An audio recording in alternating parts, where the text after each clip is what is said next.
आईची माया। एक गावात रामू नावाचा एक तरुण राहत होता। गरीब परिस्थितीत वाढलेल्या रामूची आई त्याला खूप लाड करते, त्याच्या प्रत्येक गरजांची काळजी घेत असे। रामूच्या वडिलांचे लहानपणीच निधन झाल्यामुळे त्याची आईच त्याला मोठं करत होती। घरकाम करून, इतरांच्या शेतात मजुरी करून ती कसेबसे घर चालवत होती। रामू शिकला, मोठा झाला आणि शहरात नोकरीला लागला। त्याला चांगला पगार मिळू लागला। त्याने शहरात एक सुंदर घर घेतले आणि आपल्या आईला शहरात आणले। पण जसजसा वेळ गेला तसतसा रामू बदलायला लागला। त्याला मित्र मैत्रिणींच्या संगतीचं वेड लागलं।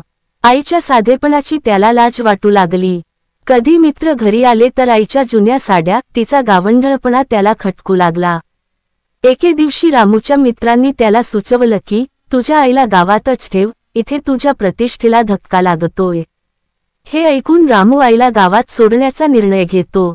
आईला तो म्हणतो, आई, मी तुला गावात पुन्हा पाठवतोय, तिथे तुझी तब्येत चांगली राहील। आईच्या डोळ्यात पाणी तरळलं, पण तिने काहीही न बोलता रामूच्या निर्णयाला मान दिला। गावात परतल्यानंतर आई एकटीच राहू लागली। दर महिन्याला रामू पैसे पाठवत असे, पण स्वतः मात्र भेटायला जात नसे। काही महिन्यांनी रामूच्या घरी एक पत्र आलं, आईची प्रकृती गंभीर होती। रामू धावत गावात पोहोचला, तोपर्यंत खूप उशीर झाला होता। आईचे प्राण सोडत असताना रामूला तिने शेवटचं सांगितलं, बाळा, मी तुझ्या सुखासाठी नेहमीच प्रार्थना केली। मी तुझ्या आयुष्यात ओझं होणार नाही, यासाठीच मी दूर राहिले।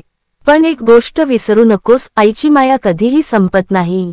रामूच्या डोळ्यातून ढसाढसा अश्रू वाहू लागले। त्याला आईचा त्याग आणि प्रेम समजलं, पण आता फार उशीर झाला होता। आईचं प्रेम कधीच स्वार्थी नसतं, ते केवळ देत राहतं, कुठलाही अपेक्षा न ठेवता।